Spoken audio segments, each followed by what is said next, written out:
नमस्ते सदा वत्सले मातृभूमि, जय हिंद। दोस्तों शुरू करते हैं आज के डिफेंस समाचारों को।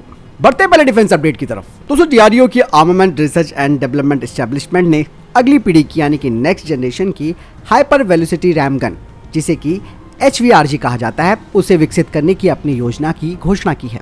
और ये जो इनोवेटिव प्रोजेक्टाइल होगा उसका लक्ष्य कई मिशनों को अंजाम देना होगा। और इस इनोवेटिव प्रोजेक्टाइल का जो उद्देश्य है वो एक तरीके का क्रांति लेके आएगा गन सिस्टम्स में, जो कि एक सामान्य लो ड्रैग और गाइडेंस सॉल्यूशन की पेशकश करती हैं। इस HVRG में वर्तमान और भविष्य के खतरों के अनुकूल होने के साथ एक बड़ी हुई मारक क्षमता होगी और इसका प्रदर्शन भी बेहतर होगा और लागत भी कम होगी। और ये जो hyper velocity RAM gun projectile है वो मौजूदा और भविष्य की जो गन सिस्टम्स है उनकी घातकता को बढ़ाएगा और इस प्रोजेक्टाइल की बेहतर एक्यूरेसी होगी। इसके अलावा इसकी बड़ी हुई वेलोसिटी होगी और मैनुअलिटी होगी। दरअसल दोस्तों HVRG जो है उसकी सबसे खास विशेषता ये है कि ये उभरती हुई चुनौतियों का मुकाबला करने के लिए या फिर उनसे निपटने के लिए एक बेहतर समाधान है। और इसका जो गाइडेंस इलेक्ट्रॉनिक्स है वो अन्य प्रणालियों की तुलना में कम लागत वाला है। HVRG का कॉम्पैक्ट और हाई वेलोसिटी डिजाइन बंदूक की रेंज को बढ़ाने के लिए रॉकेट मोटर की जो जरूरत है उसे समाप्त कर देता है। बढ़ते हैं नेक्स्ट अपडेट की तरफ। दोस्तों गोजरेज एरोस्पेस ने कहा है कि वे भी चाहते हैं कि जनरल इलेक्ट्रिक के F414 इंजन निर्माण में वो सप्लाई चेन का हिस्सा बने। और आप सब जानते हैं कि गोजरेज ने ड्राई कावेरी इंजन को विकसित करना भी शुरू कर दिया है। ऐसे में अब वो चाहते हैं कि जनरल इलेक्ट्रिक के इस F414 वाले इंजन डील के बाद वे इसकी सप्लाई चेन का हिस्सा बन सके। कंपनी के अधिकारी ने बताया कि गोजरेज एरोस्पेस इंजन के मॉड्यूल के निर्माण पर अपना ध्यान देगा।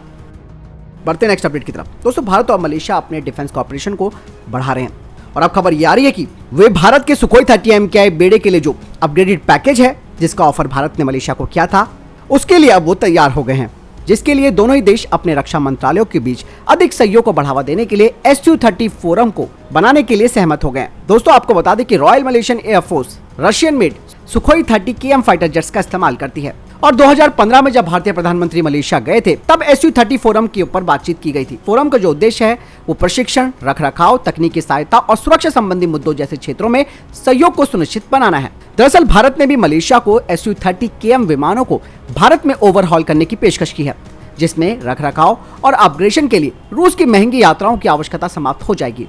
मलेशिया ने भारत के द्वारा प्रस्तावित सुपर सुखोई अपग्रेड पैकेज में भी रुचि व्यक्त की है, जिसमें कि कम रूसी घटकों के साथ यानी कि कम रूसी कंपोनेंट्स के साथ सुखोई 30 MKI की इन हाउस सिस्टम और टेक्नोलॉजी को बढ़ाना शामिल है, जिससे कि मलेशिया को भी अधिक आत्मनिर्भरता मिलेगी और रखरखाव और समर्थन के लिए बाहरी स्रोतों पर उनकी निर्भरता कम हो जाएगी। इस परियोजना पर भारत अगर सहयोग करता है तो भारत और मलेशिया अपनी अपनी विशेषज्ञता का लाभ उठा सकते हैं और रक्षा संबंधों को और मजबूत कर सकते हैं। बढ़ते नेक्स्ट अपडेट की तरफ। दोस्तों भारतीय नौसेना ने 22 सिंगल सीटर राफेल मरीन और 4 ट्विन सीटर राफेल बी विमान हासिल करने का फैसला कर लिया है। इन विमानों की खरीद से नौसेना के पायलटों को प्रशिक्षण देने और जमीन आधारित नौसेना सुविधाओं से मिशन संचालित करने के दोहरे उद्देश्य की पूर्ति हो जाएगी। दोस्तों राफेल मरीन संस्करण अपने 80% कंपोनेंट्स के साथ भारतीय वायुसेना के राफेल संस्करण के साथ साझा करता है।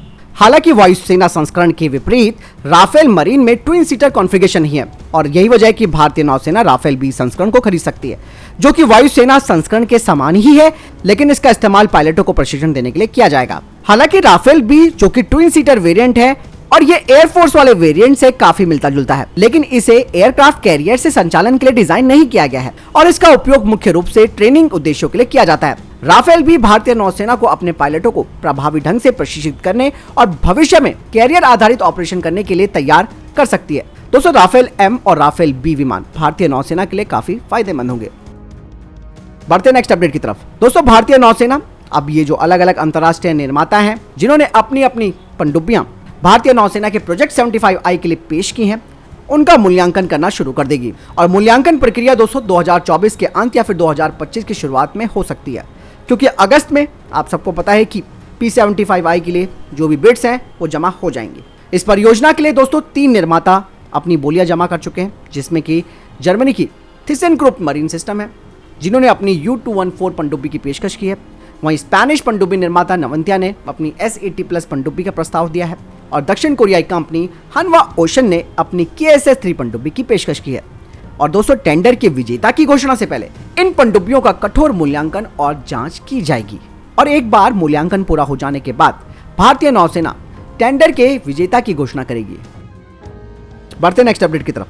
दोस्तों, भारतीय नौसेना जो 3 अतिरिक्त कलवरी क्लास की सबमरीन्स को फ्रांस से लेना चाह रही थी, लेकिन अब कहा जा रहा है कि बजट संबंधी मुद्दों को देखते हुए रक्षा मंत्रालय इनके ऑर्डर्स की संख्या कम कर सकती है, क्योंकि दूसरी तरफ प्रोजेक्ट 75I जो प्रोजेक्ट है वो शुरू हो चुका है, जिसके तहत 6 अतिरिक्त पनडुब्बियां भारतीय नौसेना को मिलेंगी। अब खबर ये आ रही है कि भारत और फ्रांस 1 और 2 कलवरी क्लास की सबमरीन के निर्माण की भारत में बनाने के लिए बात कर रहे हैं, और साथ ही साथ 6 न्यूक्लियर अटैक सबमरीन्स को भी भारतीय नौसेना के लिए बनाने के लिए बातचीत कर रहे हैं।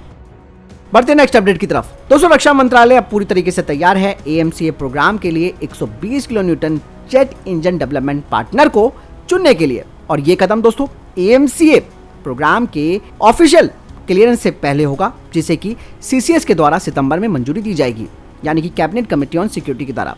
रक्षा मंत्रालय अब तेजी से इंजन पार्टनर का सिलेक्शन प्रोसेस शुरू करेगा, ताकि नए इंजन के निर्माण में किसी भी तरीके की देरी से बचा जा सके, क्योंकि एयरक्राफ्ट की परफॉर्मेंस और रिलायबिलिटी उसकी पावर और इंजन एफिशिएंसी पर निर्भर करती है। बढ़ते अगले अपडेट की तरफ। दोस्तों, भारत की प्राइवेट सेक्टर कंपनी जेन टेक्नोलॉजीज को 340 करोड़ रुपए का एक ऑर्डर मिला है किसी दोस्ताना देश से, जिसके तहत काउंटर अनमैन्ड एयरक्राफ्ट सिस्टम जेन टेक्नोलॉजी एक्सपोर्ट करेगी। आपको बता दें कि जेन टेक्नोलॉजी को भारत सरकार की तरफ से भी ऑर्डर मिला है, जो कि 160 करोड़ रुपए का है, और ये प्रोजेक्ट भारत सरकार की स्वदेशी डिजाइन और डेवलपमेंट इनिशिएटिव के तहत है। बढ़ते हैं नेक्स्ट अपडेट की तरफ। दोस्तों, भारतीय नौसेना को जो राफेल मरीन फाइटर जेट मिलेगा वो Exocet AM-39 anti ship missile से लैस होगा। एक्सोसेट AM-39 एक एयरबॉर्न वर्जन है Exocet anti ship missile family का, और इसे दोस्तों समुद्री ऑपरेशन के लिए एक बड़ी हुई क्षमता के साथ स्ट्राइक एयरक्राफ्ट से लॉन्च करने के लिए डिजाइन किया गया है। एक्सोसेट AM-39 मिसाइल की मारक क्षमता 70 किलोमीटर है, जो विमान की ऊंचाई और गति के आधार पर अलग हो सकती है। ये रेंज विमान को सुरक्षित दूरी से लक्ष्य पर हमला करने की अनुमति देती है, जिससे कि दुश्मन के हवाई जहाजों का जोखिम कम हो जाता है।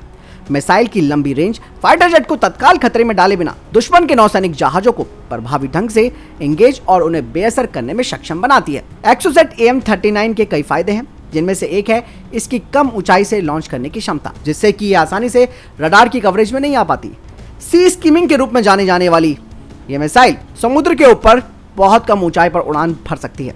दोस्तों, कुल मिलाकर ये कहा जा सकता है कि एक्सोसेट AM-39 एक प्रूवन और विश्वसनीय एंटी शिप मिसाइल है, जिसका इस्तेमाल दुनिया भर की कई नौसेनाओं के द्वारा किया जा रहा है, और भारतीय नौसेना के राफेल M में इसका एकीकरण यानी कि इंटीग्रेशन भारतीय नौसेना की ताकत को और बढ़ाएगा और समुद्री हितों की रक्षा करने की क्षमता को भी बढ़ाएगा।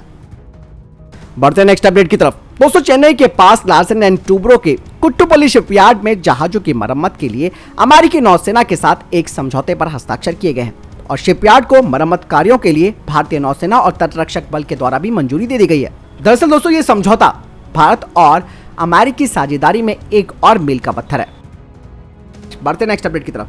दोस्तों, ग्लोबल फायर पावर इंडेक्स की एक रिपोर्ट सामने आई है, जिसमें कि साल 2023 की रैंकिंग जारी कर दी गई है, और इस ग्लोबल फायर इंडेक्स में 145 देशों को स्थान दिया गया है। आपको बता दें कि भारत इस लिस्ट में चौथे नंबर पर है और पाकिस्तान 7वें नंबर पर, और इस लिस्ट में अमेरिका सबसे ऊपर है और रशिया अभी भी दूसरे नंबर पर है, चीन तीसरे नंबर पर और भारत चौथे नंबर पर। भारत लगातार चौथे स्थान पर अभी भी बना हुआ है। 5वें नंबर पर यूके है और दक्षिण कोरिया इस लिस्ट में 6ठे नंबर पर है। 8वें पर जापान, 9वें पर फ्रांस और 10वें पर इटली है। ग्लोबल फायर पावर के मुताबिक ये मिलिट्री यूनिट आर्थिक स्थिति, क्षमताएं और भूगोल को देखकर किसी देश का पावर इंडेक्स को निर्धारित करती हैं। किसी देश की कुल मारक क्षमता को पावर इंडेक्स कहा जाता है। इसमें सिर्फ सैन्य मारक क्षमता ही शामिल नहीं होती।